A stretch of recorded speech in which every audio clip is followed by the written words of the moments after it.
भारत के सभी राज्यों की खबर SNS न्यूज चैनल पर, खबर जो आपको रखे सबसे आगे। आपको बता दें कि उत्तर प्रदेश के जनपद अमरोहा के कस्बा उझारी पहुंचे आज समाज पार्टी के राष्ट्रीय अध्यक्ष रविंद्र भाटी ने हाथरस भगदड़ मामले में अलीगढ़ में हुई मॉब लिंचिंग के मामले पर भाजपा पर निशाना साधते हुए कहा कि हाथरस में हुई भगदड़ के मामले में 130 से ज़्यादा मौतें हुई है, लेकिन अभी तक भी बाबा पर कोई कार्रवाई नहीं हुई। आज़ाद समाज पार्टी के राष्ट्रीय अध्यक्ष रविंद्र भाटी ने कहा कि निशाना साधते हुए कहा कि योगी सरकार में लोगों की जान की कीमत सिर्फ 2 लाख की लगा रखी है। राष्ट्रीय महासचिव रविंद्र भाटी ने कहा कि दोषी कोई भी हो उसे जल्द से जल्द उनके खिलाफ कठोर कानूनी कार्रवाई करनी चाहिए। रविंद्र भाटी पीड़ित के परिजन से मिलने पहुंचे। कुछ दिनों पहले उझारी में एक व्यक्ति करंट की चपेट में आने से भी एक युवक की मौत हो गई थी।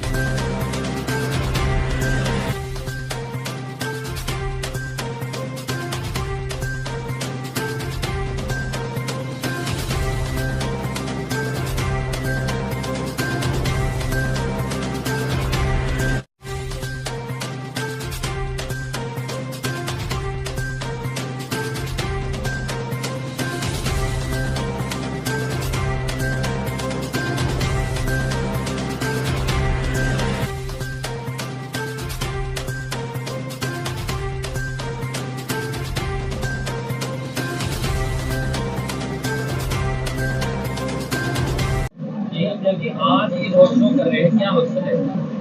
आज अमरोहा जिले में उजारी में और हसनपुर विधानसभा में आज़ाद समाज पार्टी की सदस्यता अभियान आज़ाद समाज पार्टी के राष्ट्रीय अध्यक्ष चंद्रशेखर आज़ाद जी के निर्देश पर चलाया गया।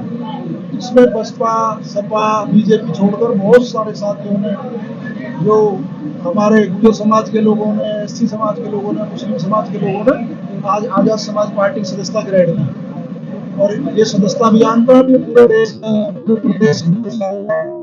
और हम हर जिले में सदस्यता अभियान हम चला रहे हैं।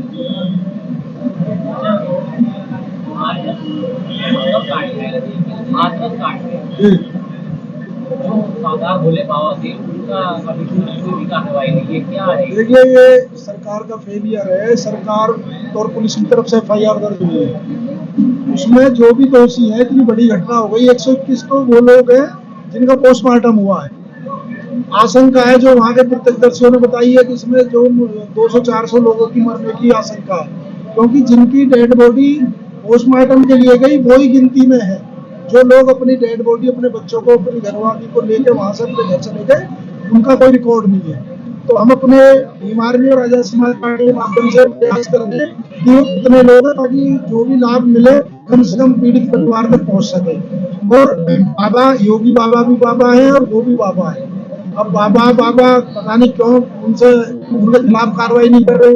हमारा तो ये मानना, जो पाखंड है और जो पाखंड और ये इस तरह का वो फैलाते हैं, चाहे कोई भी हो, उस पर सख्त कार्रवाई होनी चाहिए। लोगों की जान की कीमत बड़ी सस्ती लगा रखी है सरकार ने। 2 लाख का मुआवजा देकर हाथी सीढ़ी कर ली और जाति देकर बाबा की सरकार योगी की मुआवजा देती है।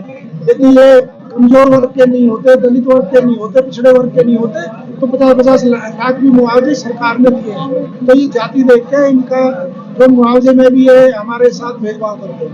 पिछले दिनों जो आज़ाद समाज पार्टी के संस्थापक है, उनका एक बयान आया सांसद बनने के बाद में, नहीं आता जो भी अगर उससे मिलेगा तो उसके लिए परमिशन लेनी पड़ेगा।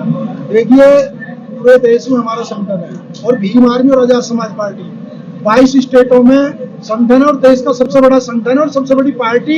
चाहे हमारे एक ही सांसद जीते हो, लेकिन हमारे हर अनुयायी, हमारे कार्यकर्ता हर स्टेट में, और वो दिल्ली जैसे शहर में आके 100 की संख्या में, 200 संख्या में इधर उधर भटक रहे थे, परेशान हो रहे थे। तो हमने उसके लिए जब संसद सत्र नहीं चलेगा तो हम स्टेट में राष्ट्रीय अध्यक्ष जी खुद जाएंगे और अपने कार्यकर्ताओं से मिलेंगे, क्योंकि कार्यकर्ता ही हमारी संगठन की ताकत, हमारी पार्टी की ताकत है। जगह जगह ये हत्याएं हो रही हैं। अलीगढ़ में भी एक रोड लिंचिंग हुई थी, जो गरीब नाम की, उसमें भी गए थे, तो क्या प्रस्तावना थी? उसमें हम भी गए थे राष्ट्रीय अध्यक्ष जी के साथ, और हमारी पार्टी का बिल्कुल इसमें क्लियर स्पष्ट हमारी पार्टी का नजरिया है कि जहाँ भी मॉब लिंचिंग हो, चाहे कोई भी किसी समाज के, किसी भी जाति के लोग हों, उनके खिलाफ कठोर से कठोर कार्रवाई की जाए और उसके लिए कानून भी ठोस बनाया जाए। और हमारे राष्ट्रीय अध्यक्ष जी ने, हमारे नगीना के लोकसभा सांसद जी ने संसद के अंदर इस बात को बहुत मजबूती से उठाएंगे कि देश में जहां भी मॉब लिंचिंग की घटना होती है उनके खिलाफ सख्त सख्त कानून बने, रासुका जैसी उन पर कार्रवाई हो, उनके मकान ढाए जाए। उन्होंने अभी बयान ही दिया था कि हिंदू नीति से जो भाजपा कार्य कर रही है, यानी मुस्लिमों को जो है नमाज पढ़ने में भी पाबंदी है और हिंदू समाज को जो है कानून में भी व्यवस्थाएं कराती है। तो इसको क्या है, इसको लेकर देखिए, देश संविधान से चलता है और बाबा साहब के संविधान में धार्मिक स्वतंत्रता आर्टिकल 26-27 में धार्मिक स्वतंत्रता है, क्योंकि हमारे देश के अंदर कोई भी अपने धर्म को मना सकता है, उसकी बुनियाद आती है। लेकिन आप एक वर्ग के लोगों पे तो रोकथाम लगाओगे तो एक वर्ग को पूरी छूट दी जाएगी। हमारा मानना है सबको समान न्याय होना चाहिए और समान अधिकार मिलना चाहिए, अपने धर्म को मनाने की स्वतंत्रता होनी चाहिए। आगामी चुनाव में कहीं देखिए, आगामी 10 सीटों पे जो चुनाव है ये यूपी की तस्वीर बदलने वाला है। यूपी में बहुत बड़ा परिवर्तन होने जा रहा है। जो हमारा 7 वर्षों से सड़कों पर संघर्ष था, जो व्यवस्था परिवर्तन की लड़ाई थी, जो सामाजिक न्याय की लड़ाई थी, गैर बराबरी की लड़ाई थी, जैसे हमने नगीना पे बहुत बड़ी जीत दर्ज की है, आपको बहुत अच्छे और सुखद परिणाम देखने को मिलेंगे इन 10 सीटों पर। आजाद समाज पार्टी मजबूती से इन सीटों पर जीतकर अपने यूपी के अंदर अपनी राजनीति में अपने काम के दम पे स्थापित होने का काम करेगी।